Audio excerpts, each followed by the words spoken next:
훅 인터뷰. 모두를 위한, 모두를 향한, 모두의 궁금증 훅 인터뷰.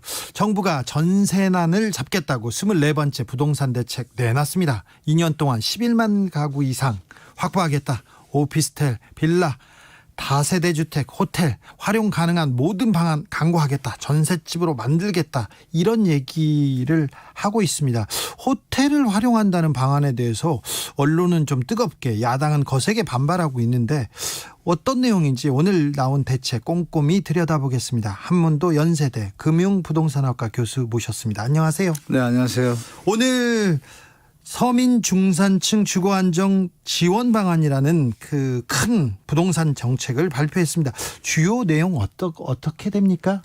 일단 요즘에 이제 뭐 전세난의 어떤 보도가 심화되고 네. 현장에서도 그런 현상들이 나타나니까 정부에서 2023년부터는 뭐 안정될 걸 알고 있지만 선제적으로 이제 그 주택 전세 물량을 조기에 공급하는 대책을 세우셔가지고 제가 볼 때는 좀 시장에 도움이 될 수 있는 방향으로, 그리고 또 중요한 건 실현 가능성, 실질성인데 그런 부분이 많이 확보된 대책입니다. 그래서 그래요? 내용은 상당히 좋다고 봅니다. 왜냐하면 페이지 숫자가요. 뭐 발표는 한 장짜리로 했지만 내용은 한 40장 됩니다. 저도 읽어봤는데요. 많이 준비를 했더라고요. 네, 맞습니다. 근데 교수님 아까 2023년에는 전세난 이거 안정됩니까?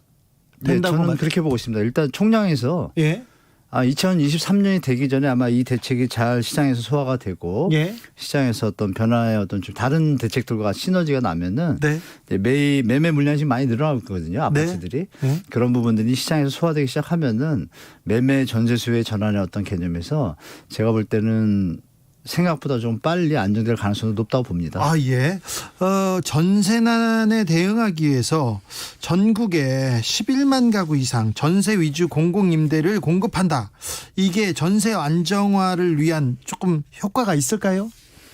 네, 저는 있다고 봅니다. 일단 저 임대차 3법으로 인해서 뭐 보도에도 나왔지만요. 일단 계약갱신을 통해 가지고 계속 그 자리에 연결해서 거주하시는 분의 비율이 한 68% 가까이 됩니다. 그러니까 이제 30% 분들이 이제 지금 주택으로 말하면 저량과 유량이 있지 않습니까? 그 거래량의 어떤 근원인데 그 물량에 대해서 계산을 해보면 1년에 서울 같은 경우에 15,000원, 10,000에서 15,000건이 매달되면 계산하면 한 15만 건으로 평균 보시면 됩니다. 그러면 15만 건인데 60%를 빼면 10만 건이 빠지겠죠. 빠지면 5만 건 정도, 3만에서 5만 건 정도가 앞으로 이제 주택이라 1년의 거래량인데 지금 정부에서 발표한 게 1년에 지금 서울만 해도 내년 상반기까지 2.4만 호입니다. 그러면 유량 기존에 움직이는 어떤 그 시장의 어떤 유량에서 5만 호 수준에서 지금 2.4만 호를 상반기만 지급을 하니까 거의 뭐 내년 물량의 반 이상을 지원하는 형태가 되죠. 서울 같은 경우에. 전국도 뭐 마찬가지로 분포가 돼서 저는 효과가 좀 많이 있을 거라 좀 보고 있습니다. 이게 단순히 수치만 보면 작은 것 같지만 실제로 시장에서 거래되는 양 대비 많은 양이라고 저는 판단하고 있습니다. 오피스, 빈 호텔 등 숙박시설을 모아서 주거용으로 만들어서 임대주택으로 공급하겠다. 이 내용이 비판이 쏟아지고 있는데 이 대책은 어떻게 보십니까, 교수님? 이게 비판이 쏟아지는 이유가 있습니다. 그부터 말씀드리면 예전에 이렇게 호텔을 매입해서 청년 역세권 주택을 했는데 아시는 바와 같이 좀 비쌌어요. 네, 많이 비쌌죠. 뭐 월세 30에다 옵션 38만 원, 거기다 관리비 이러면 뭐 7, 80이 훌떡 넘으니까 좀 안 맞죠. 근데 그것은 이제 주인이 건물주가 저기지 않습니까? 그 호텔 주인이잖아요. 정부 자금을 지원받아서 그리고 이제 정부의 어떤 지자체나 그 담당자들이 좀 문제가 있죠. 창문들이 좁아가지고 살기가 어렵습니다. 호텔문 그대로 두고 리모델링 하면 창문도 좀 크게 하고 좀 거주 여건이 좋게 해야 되는데 그게 좀 부족하다 보니까 외면을 받았어요. 근데 이번엔 다른 점이 뭐냐면 주인이 정부예요. 정부니까 창문도 크게 해주실 거고 제 생각에. 일단 그렇게 비싸지는 않은 거 아니에요? 당연하죠. 일단 정부에서 지금 어떤 민간 사업주들 하는 거는 차별화되는 건 분명하지 않습니까? 시세보다 저렴하게 할 것이고 시설은 호텔급이니까 분명히 차별성이 뛰어나기 때문에 그 부분에서 시각을 봐야지. 핵심은 그겁니다. 주인이 다르다. 주인이 다르기 때문에 어떤 임대료나 어떤 시설이나 이런 부분도 많이 다를 것이다. 그렇게 뭐 말씀드리겠습니다. 그래서 기대해도 좋을 것 같습니다. 제 생각에. 네. 기대도 좋다고 합니다. 교수님께서. 왜냐면 입지가 또 좋잖아요. 네. 네네. 호텔 좋은 자리에 있지 않습니까? 네, 맞습니다. 제가 서민 중산층 주거 지원 방안 이렇게 꼼꼼히 봤는데 네. 정부에서 대책을 많이 강구한 것 같아요. 그런데 네. 교수님도 전문가인 교수님도 이번에 효과가 좀 있을 거다. 좀 지켜보자 이렇게 얘기하는데 예. 언론 보면 이번 대책 나온 건데 또 누더긴 것처럼 보이고 이 정책 나오자마자 언론은 좀 화가 난 것 같아요. 이 부동산 정책을 다루는 언론의 태도 어떻게 보십니까? 심각하다고 보죠. 뭐 세계에서 꼴찌하는 건 당연한 결과다. 부동산 분야는 더 특히 심합니다. 언론이요? 제가 볼 땐 그렇습니다. 네. 일단 팩트 체크도 잘 안 하고 예. 갖다 받아쓰기가 좀 바쁘신 분들이 더 많으신 것 같아요. 제가 볼 때. 예. 정확한 보도보다는 허위 보도량이 좀 많은 것 같고요. 예를 들어서 전세 이 허위 보도 내용 중에서도 이번에 대책에 대해서 언론이 그동안 문재인 정부가 던진 대책들이 뭐 기득권의 어떤 편향적으로 또 도와주려고 던진 대책이 하나도 없거든요. 다 섬유를 위한 정책을 던졌음에도 불구하고 한 번도 칭찬한 적은 없습니다. 네. 대책에 대해서. 그리고 비판을 하더라도 대안 제시를 해야 되잖아요. 네. 언론은 대안 제시를 해본 적이 거의 없습니다. 딱 한 가지 있죠. 재건축 높이자. 재건축 그거는 이제 해달라. 다른 사람들이 또 특혜를 보게 되지 않습니까? 예. 그런 부분에서 정부가 그걸 하지 못하고 있고 좀 주저하고 있는 거고 그런 부분에서 볼 때 제가 언론의 어떤 행태 공정성, 예. 선명성, 뭐 정확성 이런 부분에서 저는 사실 특히 부동산 쓰시는 분들한테서는 개인적으로 상당히 좀 섭섭함을 많이 느끼고 있습니다. 부동산 기자들, 우리 기자들이 좀 건설업체 네. 그리고 재벌이나 기득권에 너무 좀 편향적으로 건설업체 편에 서서 지금 기사를 쓰고 있습니까? 안 그렇고 좋게 쓰시는 분들 좀 계세요. 좀 의지를 가지시고. 그러나 이제 조직이라는 게 있지 않습니까? 또 조직의 어떤 시스템상 또 페이를 받는 그런 입장이다 보니 어떤 그 사주라 그럴까요? 언론사에 사주의 어떤 입김을 무시할 수는 없을 겁니다. 그런 영향 때문에 허위 보도가 좀 많다고 판단을 하고요. 좋은 기자님들이 많이 계셔서 좀 정확하게 좀 했으면은 이 정도까지 이렇게 시장에 난리가 나지는 않았겠다고 좀 보고 있습니다. 예를 들어서 기자분들이 지금부터 23년부터 안정되니까 집 사지 마세요를 일주일 동안 기사를 냈다고 가정을 할게요. 네. 이것도 허위 보도로 가정을 하고 그러면 일반 젊은이나 이분들이 시장을 어떻게 보겠어요? 잠시 생각을 하게 되겠죠. 네. 근데 지금 한 4년 동안 쉬지 않고 혼란과 불안과 대책이 잘못됐다. 이 일조잖아요. 네. 일관됐지 않습니까? 그건 이제 정치적인 목적이 좀 가미됐다고 저는 판단할 수밖에 없습니다. 네. 교수님, 23년부터는 주택 시장이 안정됩니까? 그러니까 집 사지 말아야 됩니까? 집 사지 말라는 건 좀 말씀 안 드리겠습니다. 왜냐하면 자녀가 계시면 지금 집값이 오르면 얼마나 더 오를 것이고 내리면 얼마나 더 내리겠어요. 물론 얼마나라는 표현이 어떤 뜻이냐면 이거죠. 자기가 거기에 스트레스를 받고 연구하고 매달리는 일부 이렇게 투자 세력 그분들이 아니라면 일반인들이라면 편안하게 지금 1억을 더 비싸게 주고 샀다고 가정을 할게요. 거기서 계속 사실 생각을 하신다라면 자녀들이 어려요. 그럼 자녀들과 행복을 누리는 가치를 따질 수가 있습니까? 그렇죠. 지금 뭐 온 국민이 부동산을 휘둘려 가지고 자녀도 못 돌보고 이러면 안 되잖아요. 제가 볼 때는 자녀분들이 어리시고 그런 뭐 인생의 실질적인 어떤 가치를 느끼시려면 그냥 사시면 되고요. 다만 이제 그런 부분보다 애들도 다 크시고 또 아니면 새로 진입하시는데 결혼 좀 나중에 하고 아기가 좀 나중에 생긴다든지 이러면은 제가 볼 때는 신도시를 노리시는 게 정상이라고 봅니다. 지금 제가 볼 때는 가격의 임계점에 왔다는 사실은 주택 매매 거래량이 지금 급감했거든요. 회복이 안 됩니다. 제가 볼 때. 다들 신도시 쪽으로 가실 계획이 있기 때문에 신도시 때문에 전세로 수요가 전환이 되지 않습니까? 그래서 전세값이 좀 오르는 건 당연한 거예요. 그분들이 전세난이라는 얘기도 있지만 전세를 일부러 가는 겁니다. 왜? 가서 계시다가 3기 신도시를 받겠다는 분들이 대부분입니다. 제가 볼 때. 그래요? 네네. 느티나무님께서는 임대차 3법 전세 멸종법이라는 얘기도 있어요. 저도 전세인데 얘기는 하는데 전세 사시는 분들은 걱정이 좀 많습니다. 이번 부동산 대책에 임대차법 개정과 같은 근본적인 해법은 빠졌다는 비판 나오고 있습니다. 네, 그분 누구신지 모르지만 정확합니다. 저도 동감하는데요. 임대차 우리 입법이라고 그러죠. 일단 뭐 3법 중에 뒤에 건 나중에 하겠지만 내년부터 신고제니까 입법 중에 계약갱신권이 제일 문제잖아요. 그걸 보시면은 주택임대차 보호법상에 보시면 임대차 존속기라는 기간이라는 항목이 있어요. 존속기간이 지금 1년에서 2년으로 바뀐 지가 89년도인데 그건 그냥 놔두고 저 뒤에 가가지고 다른 조항에 붙여놨습니다. 무슨 뭐 부록처럼. 이게 잘못된 거죠. 애초에 임대차 존속 기간을 4년으로 못을 박았다라면 그리고 예외 조항을 포지티브가 아니라 네거티브의 형태로 어떤 경우에만 예외를 줬더라면 그게 어떤 예외가 지금 문제가 생겨 이런 경우입니다. 아들이 살겠습니다라고 통보를 하면 임차인 입장에서 어떻게 가능합니까? 확인할 그렇죠. 필요 없어요. 예. 근데 아들이 만약 15살이에요. 예. 늦게 딸인데 예. 법적으로 문제는 없잖아요. 이런 일들이 시장에서 비일비재합니다. 아, 그래요? 네네. 그럼 안 그래서 되죠. 시장에서 심각한 어떤 공유된 어떤 지침들까지 있어요. 세입자를 내보내요. 그럼 세입자를 내보내게 되면 빈집이 요새 매매가 잘 되잖아요.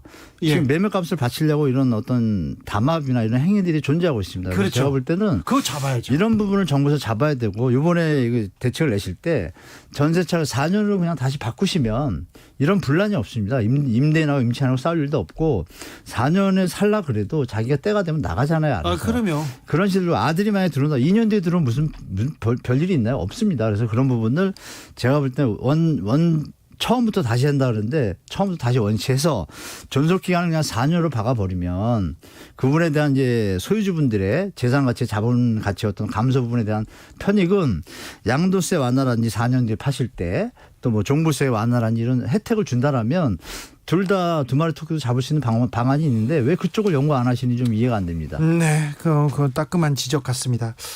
이번 대책 이렇게 꼼꼼하게 봤더니 1인 가구 1, 2인실에 이게 치중하고 있는 게 보입니다. 정부 대책이 1인 가구 증가를 많이 염두에 둔 것 같습니다. 그렇게 보지는 않습니다. 저는. 그래요? 왜냐하면 여기 발표한 내용의 핵심을 보면요. 주택 단기 공급 확대 얘기했고 세 번째 안에 중장기 공급 확대는 이제 내년 후년부터 할 거고요. 질 좋은 주택이라는 항목이 딱 박혀 있습니다. 그게 뭐냐면 네. 지금 말씀 주신 대로 1, 2인 가구에 치우치다 보니까 실질적인 우리 필요한 2, 3인 가구 아파트를 원하는 2세대들이 수용할 수 있는 거랑 미스매치가 나지 않습니까? 그래서 중산층도 살고 싶은 질 좋은 네, 주택 맞습니다. 공급하겠다. 그게 이렇게. 박혀 있습니다. 그래서 제가 볼 때 호텔 같은 경우도 정부가 조금만 애를 쓰셔서 재원을 투입하면 호텔 보통 건물은 내력벽이라는 게 있고 가벽이 있지 않습니까? 예. 호텔은 이제 가벽의 형태가 사이사이에 많습니다. 그러면 완룸실을 트면 투룸이 되고 세개를 트면 쓰리룸이 돼서 25평짜리가 나올 수가 있어요. 예. 다만 이제 정부에서 원하는 대로 충분한 세대 물량의 수에서 좀 감소 현상이 벌어지겠죠. 예. 그 부분을 알맞게 믹스해서 제가 볼 때는 1, 2인 가구도 들어가지만 2, 3인 가구도 충분히 살 수 있는 주택을 같이 공급하지 않을까. 저는 내용을 보니까 그렇게 좀 해석하고 있습니다. 그래서 네. 기대를 좀 해봐도 좋을지 않을까 좀 싶네요. 김춘영님 이런 문자 주셨어요. 우리는 네. 아파트를 원합니다. 멸공 KMJ님은 호텔에서 뭐 하라고. 권주식님도 호텔소 전세 살라는 정책이 좋은 정책이다. 모르겠어요. 이런 댓글 많습니다. 다시 한번 좀 설명해 호텔이 주세요. 아닌데요. 호텔을 완전히 리모델링을 싹 해서 네. 개별 난방 그 부분도 아마 정부에서 이번에 하기를 저는 개인적으로 바라는데 네. 일단 호텔식의 아파트도 있지 않습니까? 비싼 아파트들. 네.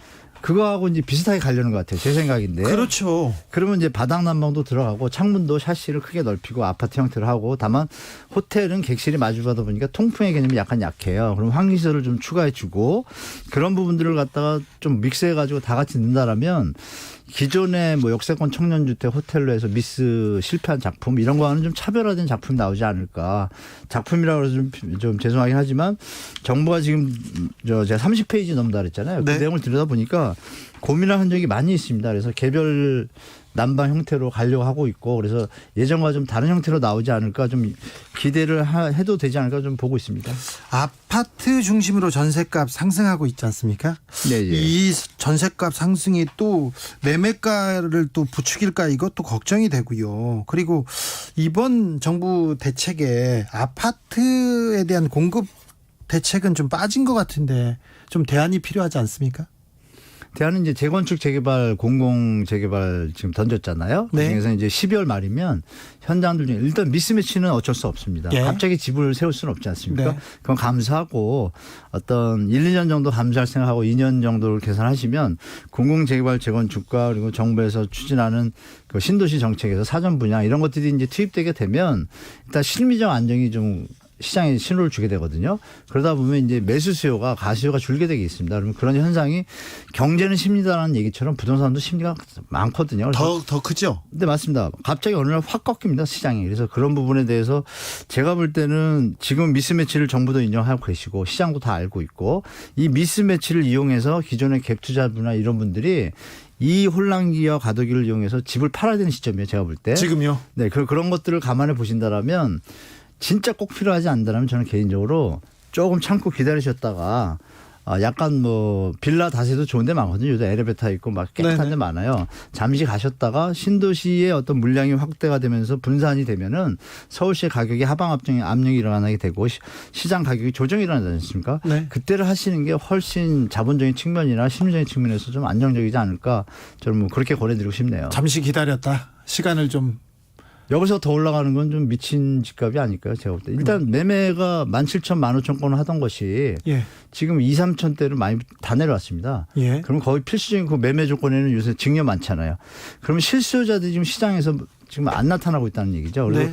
요즘 뭐 몇천 건 자체도 아시겠지만 일부 이렇게 말씀드려도 되는지 모르지만 우리 저 업종 중에 뭐 경찰분이라든지 공무원 쪽 또 은행 쪽 이런 쪽 있는 분들은 집을 그동안 미루셨다가 자꾸 집값이 이러고 머리 아프니까 그쪽 분들은 그 회사나 조합에서 그 매매 자금 대출이 저리로 나옵니다. 한 1% 수준으로. 네.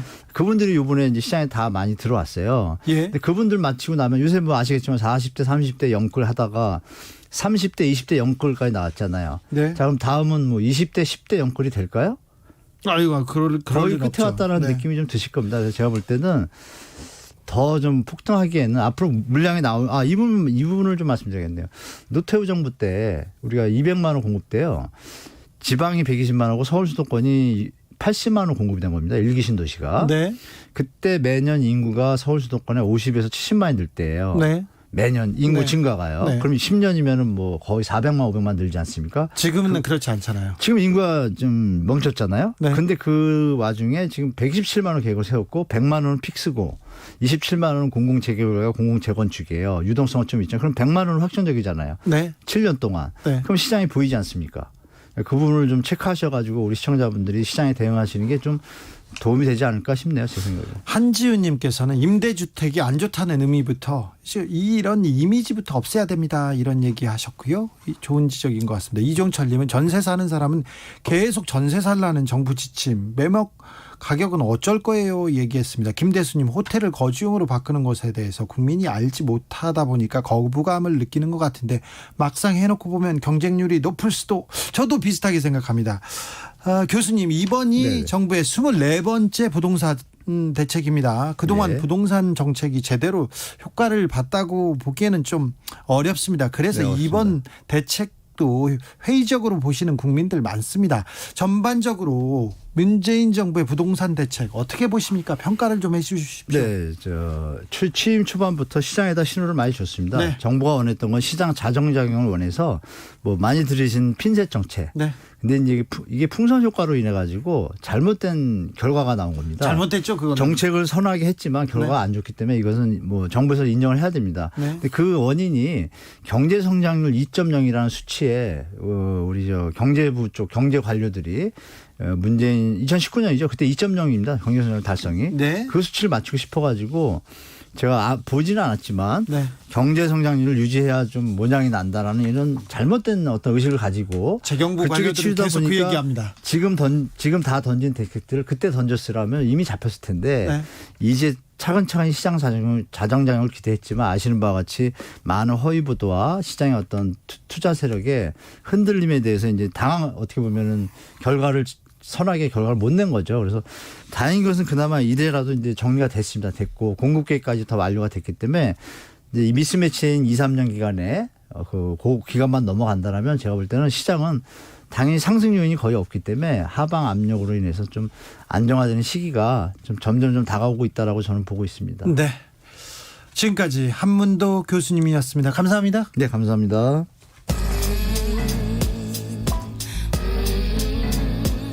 나비처럼 날아 벌처럼